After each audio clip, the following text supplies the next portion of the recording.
What's happening everyone, my name is Alex and welcome back. In today's video we are checking out the KugooKirin G3 Electric Scooter. So this is an electric scooter that's powered by a 1200 watt motor that's in the rear wheel.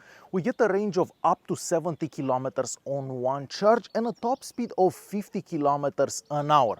Now this scooter has been available for a few months now. I'm only getting to try it now.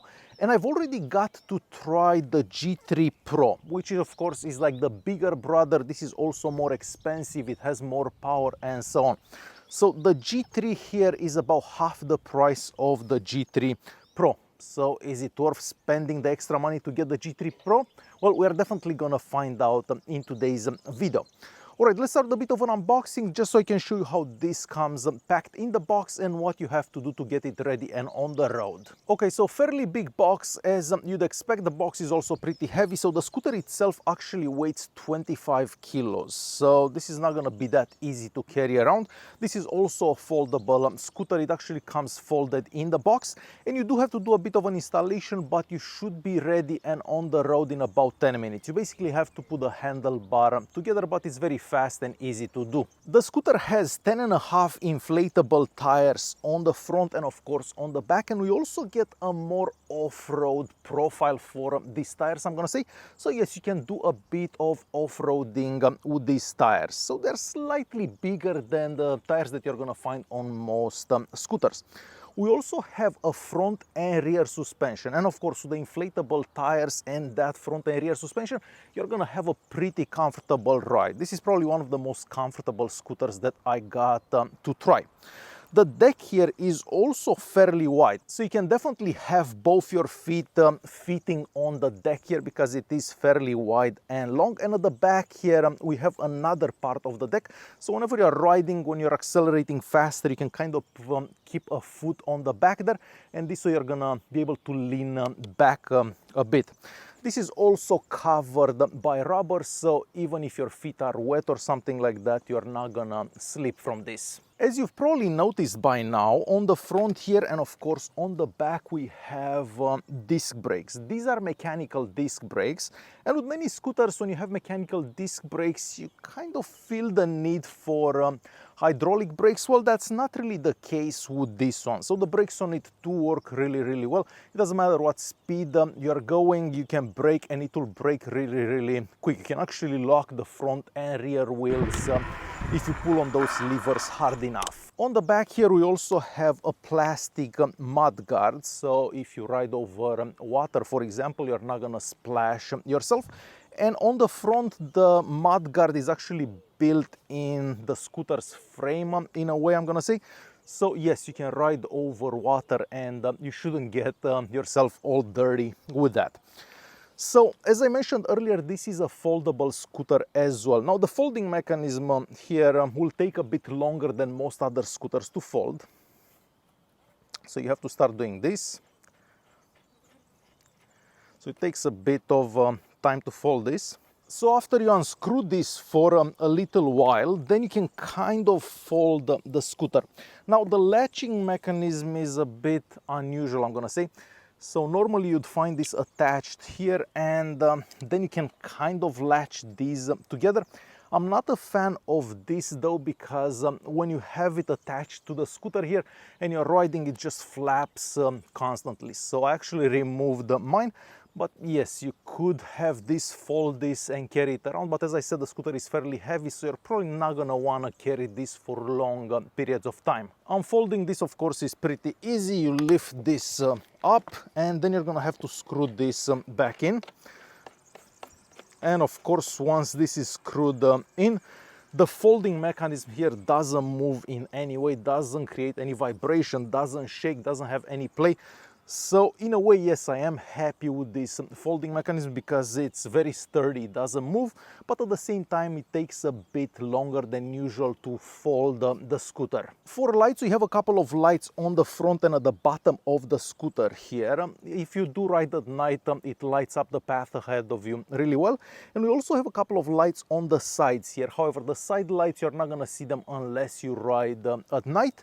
And of course on the back here we have another LED, and that one also acts as a brake light. So whenever you pull on these brake levers, that will light up. So if someone is behind you, they will see that they are braking. The battery pack is located in the deck here, so you're basically standing on top of that battery pack. The charge port is here. This has a rubber flap, so you can cover that so you don't get dust and water in there. Now on one charge does take about 9 hours, so you basically have to charge this overnight. And on one charge you can get about 50 kilometers, maybe 60, depending where you're riding, if you're riding at the top speed, if you are riding uphill, and of course how heavy you are. So you should be able to get about 50 kilometers of range on one charge. As for the top speed and power, well, the fastest I've seen this scooter going was 48 kilometers an hour. So I'm assuming that if it's someone a bit lighter than me, you will get to that 50 kilometers that the manufacturer claims, so no problem. Now for power, if you do ride on a flat surface, there is plenty of power, no issues whatsoever. You can definitely keep up with traffic, but I did notice that whenever you go on steeper inclines, the scooter does slow down quite a lot, and if the hill is steep enough, it will actually stop. Something that never happens with a more expensive G3 Pro that I have right behind me here. Moving on to the handlebar here, well, first of all, the handlebar is nice and wide, so you're gonna be riding quite comfortable whenever you're riding. This is not adjustable in height, but I find it that for my height, it is the perfect size. So if you're my height, maybe a bit shorter, you should feel pretty comfortable and safe when you're riding the scooter. The grips are made out of rubber. They're nothing special, but they don't spin around, so that's definitely a good thing. We have the brake levers here. These are made out of plastic. We have a little bell here, so I guess that's better than not having a bell. And then we have the accelerator right here and the power button just on top of that accelerator. In the center of the handlebar, we have the display. The display does offer a lot of information, so you can see the battery's temperature, for example, the voltage, you can see how much battery you have, your speed. Of course, you can see the mode that you are in. So there are 3 modes available. The modes don't actually modify the scooter's power, they only modify the top speed. So of course, if you go in mode number 3, you can get to up to 50 kilometers an hour, as I said. Now at the bottom here, we do have 3 touch buttons. This scooter also has cruise control, and you can enable or disable that from the modes here. And you can also modify if the scooter starts moving right away. So now I have it to start moving as soon as I touch the throttle. So it will start moving, but you can also modify that, and it doesn't start moving until you actually kick it. So it depends. For some people it's better to just accelerate. For some, maybe for newer riders, is best if you start moving the scooter first before you accelerate. Okay, so next I'm gonna show you quickly how to ride the scooter. So we have the power button right here. You hold this pressed for about 2 seconds and you can change modes from here. We are currently in mode number 3. So we'll leave it to mode number 3. So let's go. We'll do a brake test as well. Not sure if you can see the screen. So we'll do a brake test here.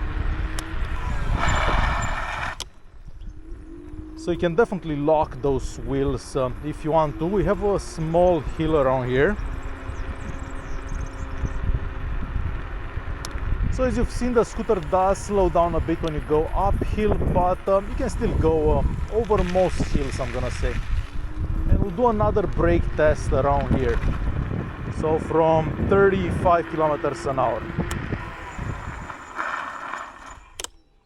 So pretty good brakes, as I mentioned earlier. And I also like the fact that the scooter doesn't really make that much noise when you go over bumps, over uneven terrain and stuff like that. Now, I didn't exactly take this off-road. This is the most off-road I'm gonna take a scooter like this, but you can definitely go a bit off-road with it, I'm gonna say. So yeah, this is how you ride the KuKirin G3. So to quickly conclude this video, for the price you can't really go wrong with the KuKirin G3, because for the price it does offer more power than most other scooters out there. The range is also pretty good, getting between 50 and 60 kilometers on one charge. Not to mention that 50 km/h top speed, well, most scooters don't really get to that top speed. So for the price, you can't really go wrong with this scooter. The brakes on it are pretty good. You can do a bit of off-roading if you want, because those tires are a bit more off-roady looking, I'm gonna say. So for the price, you can't really go wrong with the G3 here. But if you wanna spend a bit more money, I definitely suggest that you buy yourself the G3 Pro, because it is much better, and I will actually leave a link to the video that I've made for that scooter in the video's description or the top right corner. Alright guys, thanks for watching, and I'll see you in the next one.